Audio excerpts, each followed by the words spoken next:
अभी Oxford university ने research करके थोड़े महीने पहले यह बात बताई कि आप अगर भगवान के मंदिर में हम जब जाते हैं तब साष्टांग दंडवत प्रणाम करते हैं ना, अगर आप नित्य 5 साष्टांग दंडवत प्रणाम करें तो जीवन में कभी आपको ऑस्टियोपोरोसिस नहीं होगा। It is proved, scientifically proved, experimentally and clinically proved. ऐसी 1000 बातें मेरे पास है कि हमारे महान ऋषियों ने हमारे सच शास्त्र में जो बात लिखी है, it is absolutely scientifically true. तो ये श्रद्धा रखना, ये विश्वास रखना कि ये बात सही है, तो जीवन में आपको बहुत काम में आएगी ये सब बातें। तो कभी फंडामेंटल्स को प्रश्न मत पूछना, भगवान कहां है, किसने देखे। सी ये वर्ल्डली बातें हैं, is first seeing and then believing. जो दुनियावी बात है उसमें सिद्धांत क्या है? First seeing and then believing. भगवान की बातों में है first believe and then see. बात ही अलग है, तरीका ही अलग है। तो दुनियावी बात का तरीका आप वहां कैसे जुड़ पाओगे? तो फंडामेंटल्स को कभी प्रश्न मत पूछना। एक बार एक IIM में ऐसे ही बात कर रहा था, क्वेश्चनर हुआ, तो क्वेश्चनर में किसी ने प्रश्न पूछा कि स्वामी आप बात कर रहे हैं भगवान की, लेकिन मैंने भगवान नहीं देखे,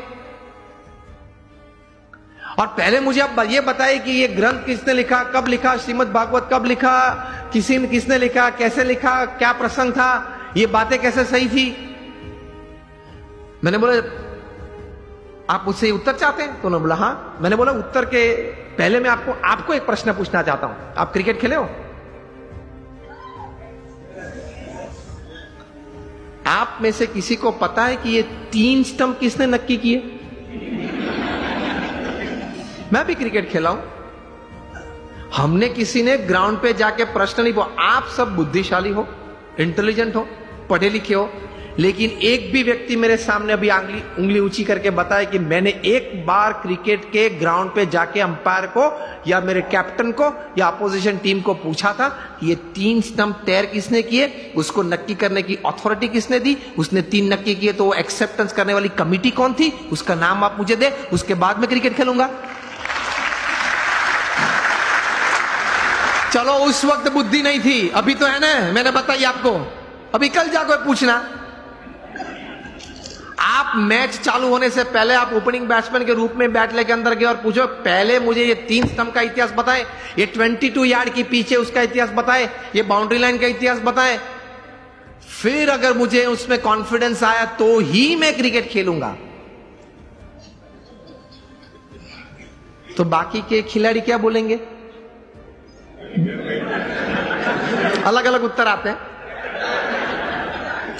बोलेंगे तो नहीं, अगर मेरा जैसा को तो बैट एक पीछे से मारेगा, चल बाहर।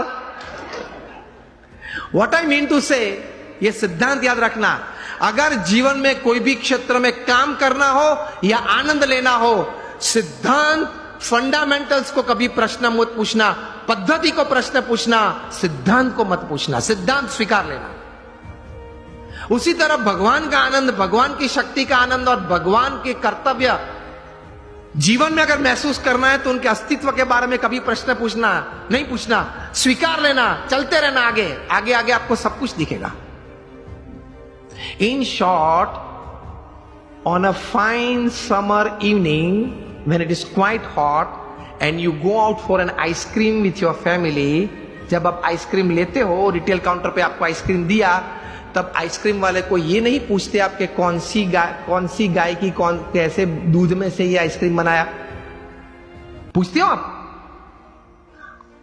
आप तो लॉजिक वाले हो, आप तो इंटेलिजेंट हो, और आप तो ये कहते घूमते हो कि anything when my wives and my what's and my homes and my vans and my homes are satisfied, तभी मैं कोई बात स्वीकार करता हूं। आप तो ये कहते हैं, पढ़े लिखे हैं। तो आइसक्रीम के वक्त पूछना किसी, I will touch ice cream only after I get a proof from which buffaloes milk it is made. ये तो कभी आपने पूछा नहीं। अगर पूछने रहते तो आइसक्रीम का आनंद नहीं ले सकते, हा या ना? पिघल जाएगा तो भी उत्तर नहीं मिलेगा। तो कभी बहुत इतिहास सिद्धांत की चिंता मत करना, स्वीकार के आगे चलना, तो आप जीवन में समृद्ध बन जाएंगे। कैसे महापुरुषों ने बहुत चिंतन करते करते ये अध्यात्म की सभी बातें बताई वो सही है। एक बार स्वीकार कर लेना, थोड़ा उस पथ पे चलना चालू करना, तो आपको आनंद भी आएगा, प्रतीति भी आएगी और प्रेरणाएं मिलती रहेगी। ये से आप समृद्ध बन सकते हैं।